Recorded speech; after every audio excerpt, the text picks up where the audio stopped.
না। হ্যাঁ মা বোনেরা, আপনি যদি রাসূলের উম্মত হয়ে থাকতেন মা গো, আপনার কাছে অনুরোধ, এই দুনিয়া হলো কিছুদিনই জিন্দিগি পায়াম। আপনি সালমান শাহ তালাশ করেন, নায়ক তালাশ করেন মাগো, স্মার্ট তালাশ করেন। এই দুনিয়া স্মার্টের জিন্দিগি নয়। আপনার স্বামী যখন সুন্নতে রঙে রঙিন হয়ে যাবে, নবীজির আমলে আমল হয়ে যাবে, দুনিয়াতে হবে শান্তি, পরকালে হবে শান্তি। কিয়ামতের মাঠে আল্লাহ রাসূল আপনার স্বামীকে চিনবে। মা এসা ডাক দে, নবীজি কিয়ামতের মাঠে আপনার উম্মতের পরিচয় কি, আলামত কি? আল্লাহর নবী ডাক দে, আয়েশা রে, আমার উম্মত যদি দুনিয়াতে সুন্নত মানে, আমার উম্মত যদি দুনিয়াতে 5 ওয়াক্ত নামাজ পড়ে, উযু করে, তার প্রত্যেক অঙ্গ প্রত্যঙ্গের মধ্যে নূর চমকাবে। কিয়ামতের ময়দানে বিশ্ব নবী আমি চিনে চিনে দেখব আমার উম্মত গুলো কপাল চানওয়ালা নূর চমকাচ্ছে চেহারার মধ্যে। আমি নবী দেখে দেখে চিনে চিনে আমার উম্মতকে নিয়ে আমি নবী জান্নাতে পৌঁছিয়া যাব। তাহলে উম্মতের সিনার আলামত হচ্ছে সুন্নত, ঠিক না বে ঠিক? এখন এই সুন্নত বাদ দিলে লাভ না লস? আর জন লাভ না লস? লস।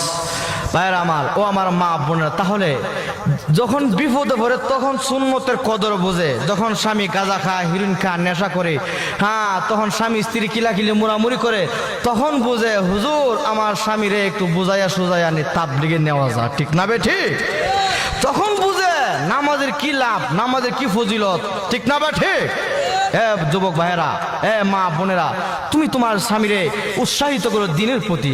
তুমি সেই দিনের জন্য তাকে অবহেলা অলসতা করো, তাহলে তুমি কিন্তু কিয়ামতের ময়দানে দায়ী হইতে হবে। আল্লাহর কসম, বিশ্ব নবীর এই সুন্নতের সঙ্গে ঠাট্টা মস্কারি করলে তুমি কিয়ামতের ময়দানে আল্লাহর কাজ করে জবাবদিহি করতে হবে, ঠিক না বেঠে? আজকে বেদিনে আদর্শ আপনার মধ্যে চলে আসছে।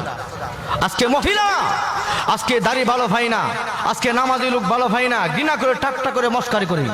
আফসোস, যার কারণে আজকে বেদিন না, আমাকে নিয়ে আমল নিয়ে আজকে বেদিন না, আপনার আমার প্রতি আজকে হামলা মামলা, বিভিন্ন ধরনের মুসলমান নির্যাতিত নিপীড়িত, যেরকম ঠিক না বেঠে? এই জন্য এখনো সময় আছে, এখনো সময় আছে। আগেকার যুবকরা সাহাবা কেরাম রাদিয়াল্লাহু আজমাইন দুনিয়ার সকল কিছুর চেয়ে আল্লাহর নবীকে প্রাধান্য দিতেন। যেরকম মারহাবা, কি প্রাধান্য! আল্লাহর নবী পত্র দিল, এক যুদ্ধে যেতে হবে, হুযায়ফার কাছে পত্র লিখেছে, আগামীকাল হুনাইনের যুদ্ধের মধ্যে তুমি প্রথম সেনাপতি, প্রথম আমির যেতে হবে। ওই পত্র বা সঙ্গে সঙ্গে আল্লাহ নবী সাহাবী হুযায়ফা রাদিয়াল্লাহু তাআলা নাম, উনি যখন পত্র পাইলেন চুমা দিলেন, গান লাগাইলেন, চোখ লাগাইলেন। হুযায়ফা রাদিয়াল্লাহু তাআলা আনহু এই অবস্থায় বিয়ের মজলিসের মধ্যে শুধু ইজাব কবুল করেছে। ইজাব কবুল করার সঙ্গে সঙ্গে হুযায়ফা রাদিয়াল্লাহু তাআলা আনহু মজলিস থেকে উঠে যায়। মজলিসের লোকেরা ডেকে ডেকে বলল, হুযায়ফা রে, তুমি কোথায় চলে যাচ্ছ? আমি চলে যাচ্ছি, বিশ্ব নবী, মায়ার নবী, রহমতের নবী আমাকে পত্র দিয়েছে, আমি আর বিলম্ব করতে পারি না। রে হুযায়ফা, নবীর সুন্নত হিসাবে বিবিকে দেখে যাও, স্ত্রীর দেখে যাও না, বিশ্ব নবীকে উনার সঙ্গে আমার বেয়াদবি হয়ে যাবে, অন্যায় হয়ে যাবে।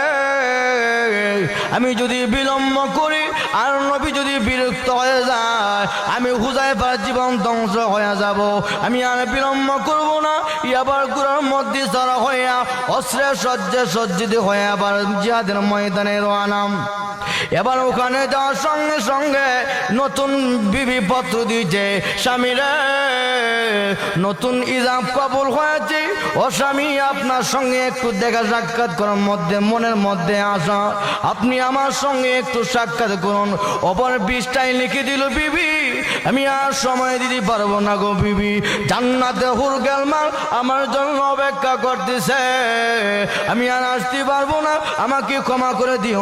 অপর 20টা লিখে দিয়ে আবার চিঠি আসলো, আবার চিঠি আসলো, 3 নাম্বার পর্যন্ত চিঠি এসেছে। অপর 30টায় আবার লিখে দিল, বিবি তুমি আমাকে করবে না। আল্লাহ নবী আমাকে পারমিশন দিয়েছে, এজাজত দিয়েছে, আমাকে বিরক্ত করবে না। আল্লাহ নবী পত্র থেকে বলল, হুযায়ফা রে, কে তোমার বারবার পত্রের মাধ্যমে বিরক্ত করতেছে? হুজুর, গতকাল কিছুদিন আগে যে আপনি আমাকে পত্র দিয়েছিলেন, এখন নবীজি আমি হুযায়ফার ইজাব কবুল হয়েছিল গো নবীজি, যার কারণে আমি হুযায়ফা ইজাব কবুল করার সঙ্গে সঙ্গে আমি যুদ্ধের ময়দানে চলে আসলাম। ইয়া রাসূলুল্লাহ, ইয়া হাবিবাল্লাহ, ওগো নবীজি এই জন্য পত্র পাওয়ার সঙ্গে সঙ্গে আর বিলম্ব করে নাই, দেরি করে নাই। আল্লাহর নবী ডাক দি, হুযায়ফা রে, আমি নবী পারমিশন দিলাম, অনুমতি দিলাম, যাই এই মুহূর্তে তোমার বিবির সঙ্গে তুমি সাক্ষাৎ করে আসো। এবার যুদ্ধের গুড়া নিয়ে শ্বশুর বাড়ির সামনে ডেকে ডেকে বলল, বিবি রে, কি বলার বল। এবার বাড়ি কিনা দাঁড়িয়ে দাঁড়িয়ে বলল, স্বামী, আমরা জানি মুজাহিদরা যুদ্ধে যাওয়ার আগ মুহূর্তে দোয়া করলে দোয়া কবুল হয়। আমি শুধু দোয়া করব, আপনি শুধু আমিন বলবেন। উনি বলল, প্রয়োজন হলে আমি আমিন বলবো। এবার স্ত্রী দোয়া করলো, প্রভু গো, নতুন বিয়ে হয়েছে, দেখা সাক্ষাৎ হয় নাই, আল্লাহ যুদ্ধের ময়দান থেকে আমার স্বামীর ফেরত এনেও। এই দোয়া করার সঙ্গে সঙ্গে হাত ছেড়ে দিয়ে এই অবস্থা কান্না, বিবি রে, দিনের পথে বাধা দিস না, আমার বিরক্ত বোধ করিস না, আর বিলম্ব করিস না, আমাকে যেতে দে। এই বিবি, কিয়ামতের মাঠে তোমার সঙ্গে আমার সাক্ষাৎ হবে। এই কথা বলে যুদ্ধের মধ্যে আল্লাহ নবীর সাহাবী হুযায়ফা রাদিয়াল্লাহু তাআলা আনহু চলে গেল।